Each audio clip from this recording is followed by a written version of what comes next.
All right, we are joined right now by our good friends, the W Lovers. This is Fleur and Wesley Wood. How you doing, guys? We're great. Hi. Thank you so much for coming back. You guys who listen to the show on a regular basis, you may recognize Fleur. We played her music here a few times, and she's been a guest here on the show in the past. This time we were lucky enough that she was able to bring her husband along, and they're going to play some music for us, and then we got all kinds of great stuff to talk about. So you guys want to hit us with a song? Yeah, we're going to start with a brand new song. This is called I Don't Want to Fight, and the reason that we're starting with it is because it's so brand new that it's not finished yet. So it's one of those Perfect. ones that's nice and scary for us. It's still raw. And we can count it as a world premiere on KSER. Exactly. All right. We love it. Here Thanks, it is. guys. 1, 2, 3, 4.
Live in the Sunlit room.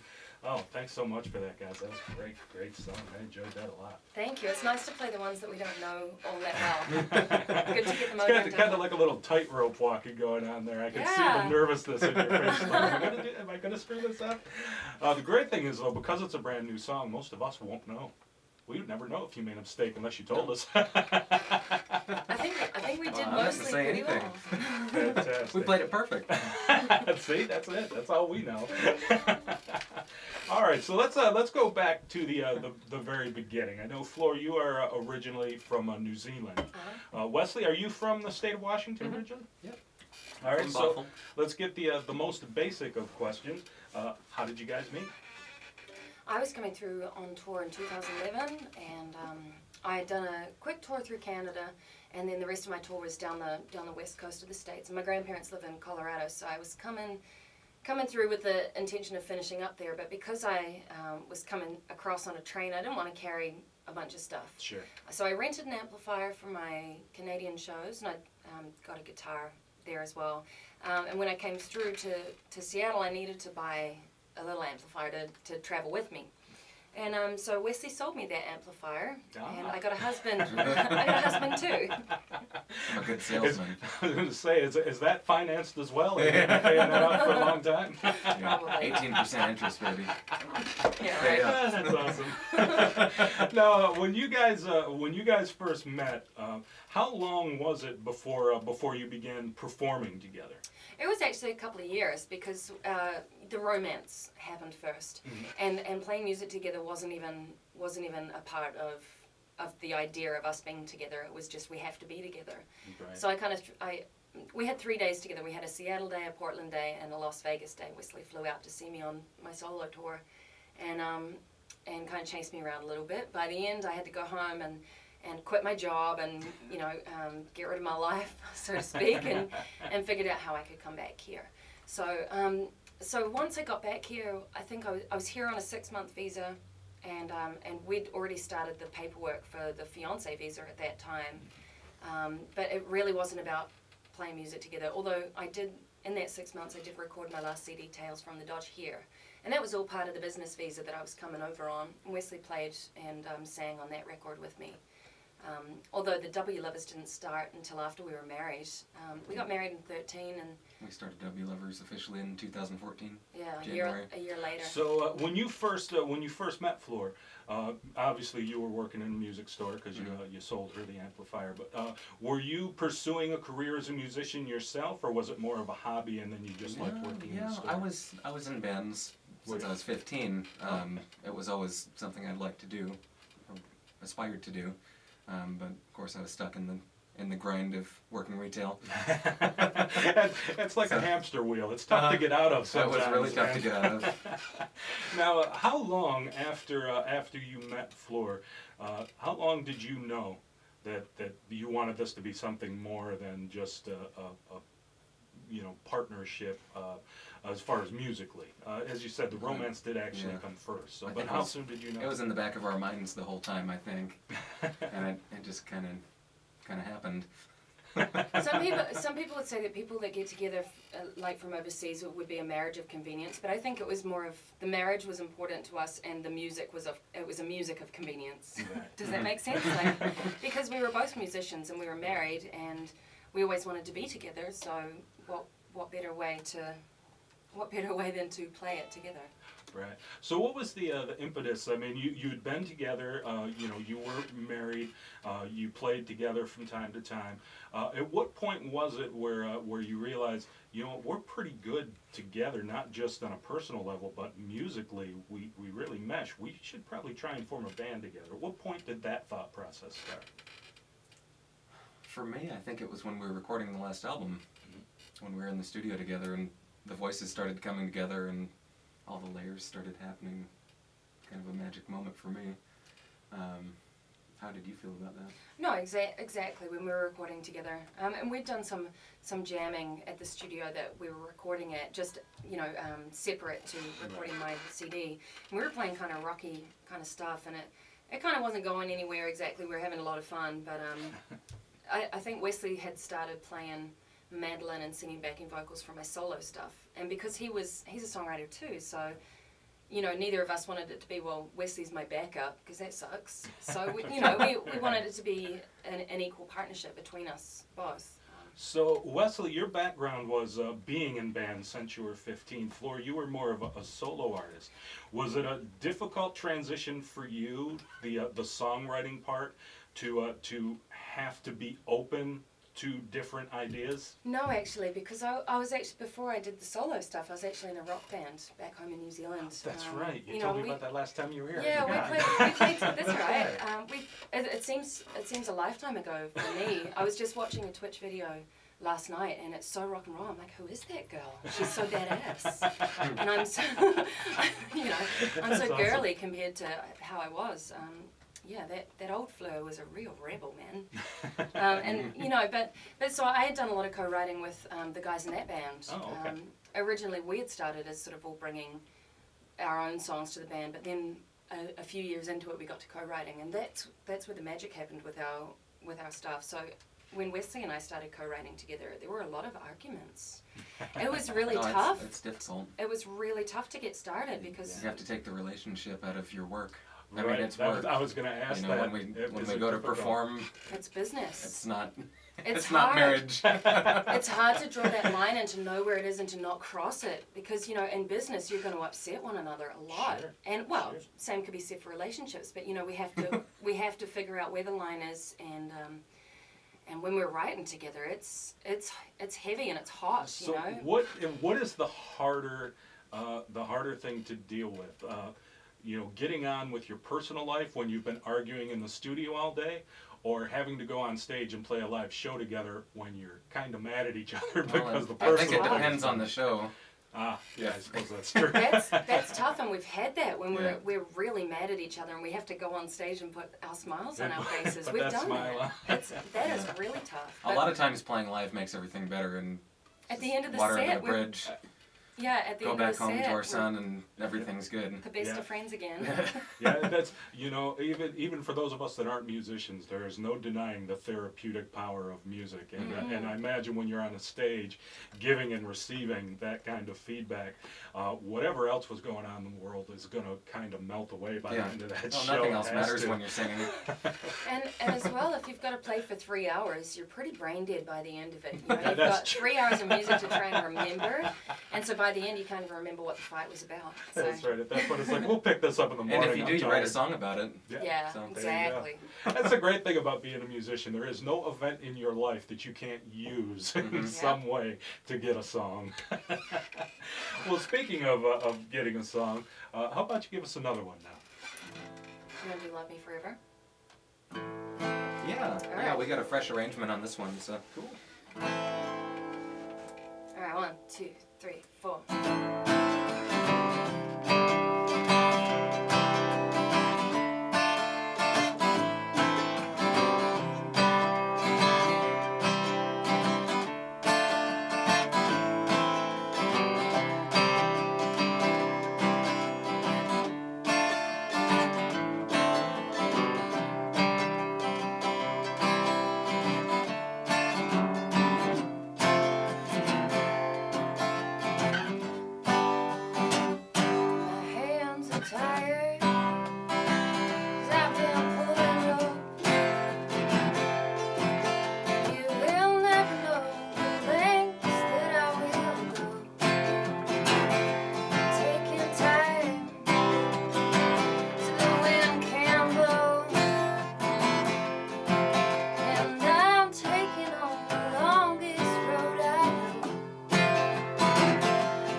listen and love me forever. 'Cause I'm saying I will, and you love me forever. 'Cause I'm saying I will, and you love me forever. 'Cause I'm saying I will, and you love me forever. Are you gonna listen to your heart? Are you gonna listen to your heart?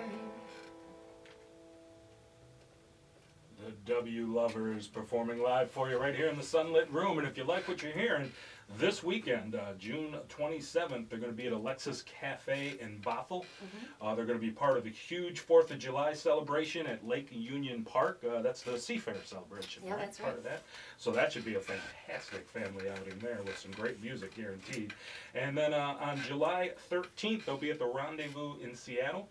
A whole slew of other dates and other chances to see the W Lovers perform live. And you can find all that information and more by going to their website, thewlovers.com. And the other important thing that you can find at the website is all the information about their latest project. And they're working on their first album as the W Lovers and doing an Indiegogo campaign. So if you like what you're hearing and you'd like to pre-order the CD to help them to make the music, all that information is out there at thewlovers.com. So this is a pretty exciting thing for you guys, the first album as the W Lovers. Do you already have your music selected, or do you think maybe you might write another new song or two before you head into the studio? We've got about 20 songs to choose from, so the hope is that we'll just grab a producer, show them all of the songs, and then have them go, these are the ones. Which will hopefully take the guesswork out of it for us. Because, you know, as musicians, most of the time we think that our best songs aren't necessarily always what the audience thinks the best song is. So it's good to have an extra opinion, an expert opinion. Do you have an idea at this point of who you'd like to produce the record, or are you kind of waiting to see how the Indiegogo campaign goes before you make I think those we'll types do our of shopping decisions? once we see the results. Excellent, excellent. Now, explain to the listeners who don't really know what exactly is Indiegogo, and how does it differ from some of the other crowd funding campaigns that you could use out there? Well, Indiegogo is a great platform for artists, and not just musicians, but filmmakers, Right. or basically if you want to raise money for anything, you can make your little profile, kind of like a Facebook profile, and then you give away perks, basically, or rewards if you prefer. You know, depending on the size of the donation, you can choose to do anything. So for us, we have all sorts of perks from, you know, just downloads of the CD or physical copies, T-shirts. We've even got, if you want to pick a cover song for us to do and then perform. Oh, cool. We're going to do a live video blog. We'll even do a house show for you. House shows. Fantastic. We've got, if you want your name thanked on the CD to go down in history, Oh, that's awesome. on there as well. So. So if you want to get more information and find out exactly what levels of donations there are and exactly what all the different perks or benefits that you can receive for helping with the making of this record, again, you can just go to thewlovers.com and all the information is there. You can get a link to the Indiegogo fund page. And can they also get that information by following you on Facebook? Absolutely. We're posting about it every 5 seconds. Perfect, perfect. So again, if you like supporting independent public music, especially here at home, great local artists that we have that you can see in the clubs every weekend, and who knows, you may have seen the W Lovers if you were on your way into or out of the city of Seattle via the airport. That's right. You guys are you have one of the rotating slots. You play quite often at the SeaTac Airport. How did that gig come about for you? We were, well, actually, Wesley was one of the gig managers out there, and so Oh, cool. I came on as a soloist first, and then the W Lovers started playing. But we've been performing there for just over a year now. The Right. program's been running about a year and a half, maybe coming up 2 years, and it's been a huge door opener for us. The difference between us going out and playing, you know, like one or two shows a month to playing for a living. It's been the opener and the game changer for us to go and look at things like playing in restaurants for a living as well as doing our sort of downtown gigs. Right. Yeah, it's been huge. What do you have to say about that? You're shaking his head at me. Absolutely nothing. Okay. So when it comes to these types of gigs, obviously the opportunity to play on a regular basis is a major plus. You know, the fact that you never know who you're going to run into or who's going to see you is a major plus. Is there anything at all that you feel is a negative about that type of gig? No. I 100% awesome. love it. That's my opinion. What do you have anything to say about that? Sometimes when you're a musician, you expect a response, especially when you've poured your heart and soul into what you do. I mean, we're creatures of strong emotions. And with an environment like that where you have 60,000 people walking by and maybe one person will half clap, yes, you understand that they're in a hurry, but that's the only thing I don't like about it. I like being cheered for, let's be honest, we both do.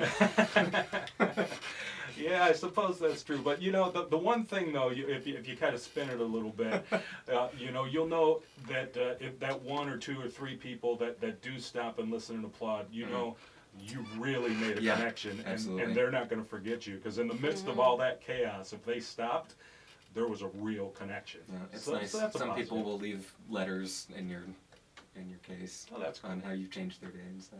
Oh, that's Yeah, awesome. no, see, I agree with what you're saying to a point, but at CTAC it's just so transient. You know, everybody's going somewhere, and if they stop to listen, that's huge. That's huge for us, and a lot of people do.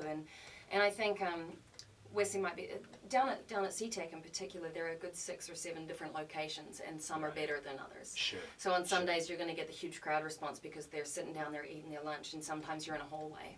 So it always depends, you know. And for me, I've had, you know, a bit more experience, I think, doing street performing kind of stuff. When I left high school, I was a busker for a year before I went to music school, and so I'm used to that. You know, like if you can just catch the people, I mean, you're not going to catch everybody. You're not going to be for everybody in terms of what they like. And so the people that do stop, you know, you do change their day. I mean, gosh, you change their whole week. I've had people in the middle of breakdowns, you know.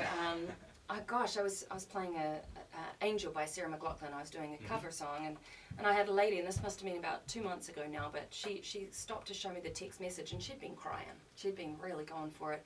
She turned the phone around, and it said, "Sorry, Mum, we just pulled the plug." Oh. You know, and she was like, and that was the song that I had with this person, you know, and that was our song, and then you just played it right as I got that text, and you broke my heart. And you know, and it's just, she needed that. Right, but in a good way. Yeah, exactly.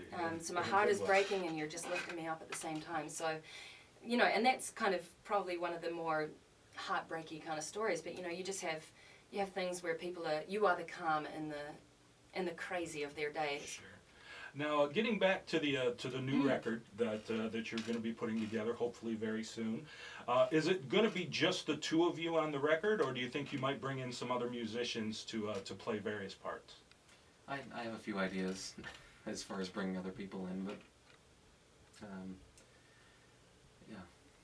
it's in the works. So we've just started jamming with a guy called Eric Van Allen. He's playing bass and singing a third part harmony, and we've got a drummer that we haven't jammed with this year, but we played with him last year, and we're going to jump in the rehearsal room with him pretty soon and get going.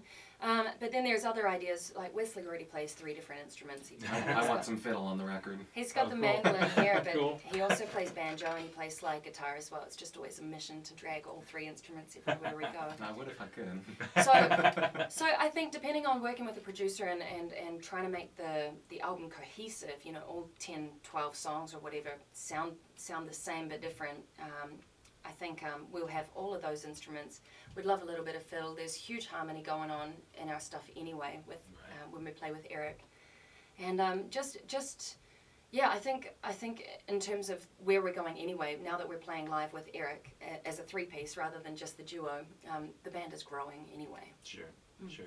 Now, when you're writing a song and you're putting together the ideas, whether be it you know, for a live performance or for a recording, do you ever stop to think about, like, when you're making a record and you're going to bring in other musicians and maybe have 4, 5, 6, 7 pieces on the record, do you ever stop to think, I have to make sure that this is something we can play live as a duo in case we can't have the bands live? you know, because sometimes it's just hard to get everyone together, especially if you want to tour. Mm-hmm. Well, up until now, all of our songs have been written as a duo, and I think actually the harder part is incorporating a third and fourth musician, making room for them. Gotcha. You know. Both coming from bands as well, where we had a whole band and somebody to do a solo in you know, the bridge or whatever. We don't have that as a duo, so we have to write our songs carefully, thinking that there has to always be something that's going to hook people in with just the two of us. And so anything that we add to that, I mean, it sort of has to fit around what we're doing anyway. So if somebody couldn't make a gig afterwards, we'll still be able to pull it off. There we go, exactly. All right. Well, how about you give us one more song? All right. You want to do Waylon Song? Yes, please. I love that one. You know what? I played it a year ago. This one's for and you. I You didn't- played it last time you were here, and I love but this song. I didn't have Now Wesley. you get the yet. harmonies too. Excellent. All right, here it is. Waylon Song.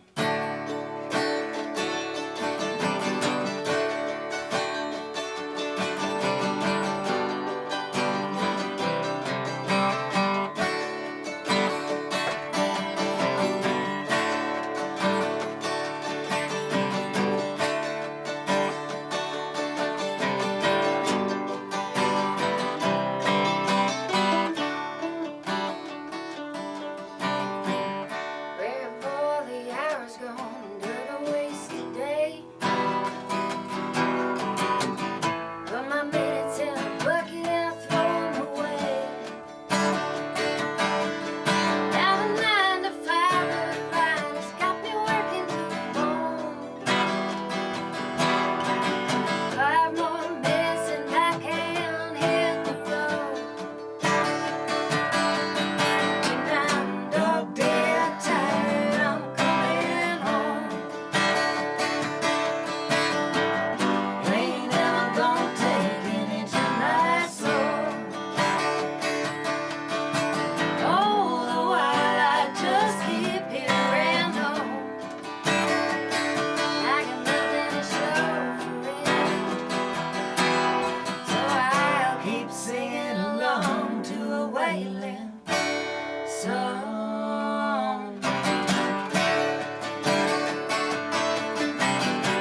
And that begs the question, what's your favorite Waylon song? Oh man, I like all the Waylon Willie stuff. That's my favorite. Yeah, me too. Highwaymen. Me too. There's nothing better when those two get together. The Outlaw album. Exactly. Oh man. Exactly. They're all so good. When you guys get that recorded, you got to figure out a way to send a copy along to Shooter, and get him to put it on his radio show on Outlaw Country. There we go. It's a killer show. All right. Well, again, thank you very much for making the time to come and hang out with us today. Thank you for having us. This Saturday, the 27th, it's Alexa's Cafe in Bothell. 4th of July at Lake Union Park. You know that's going to be a party. And then coming up on the 13th of July at the Rendezvous in Seattle. And again, so many other places. You can see this great duo, now a trio and growing, performing live. Go to the wlovers.com for all the tour dates, everywhere they're going to be playing. And you can also get a link there to the Facebook page and the Indiegogo campaign if you would like to help these guys get their debut W Lovers CD recorded. You can do so, and you might even get your name in the CD for Perpetuum. Imagine 100 years from now, someone will go into their public library, pull out this thing called a CD that they've never heard of before, and your name will be listed right there. You will live forever on the W Lovers cover. How cool is that? All right, guys. Any last thoughts you'd like to leave with the audience? Anything you'd like us to know that we didn't cover? Just thank you for having us. We really appreciate the opportunity to play anywhere and talk we're about thrilled. the campaign. So thank you. You're Sunlit very welcome. room is heating up. That's right. That's right. It is the sunlit sauna here during the summertime. It gets pretty doggone warm. All right. So again, thank you both so much for coming. Good luck with the campaign. I hope that it goes well. And be sure to send us a copy of the album as soon as it is done. And of course, we'll probably see you right back here in the Sunlit room then. And try to make it a fall release so it's not so quite warm in here. Good idea. All right. There you go, ladies and gentlemen. The W Lovers right here at KSER.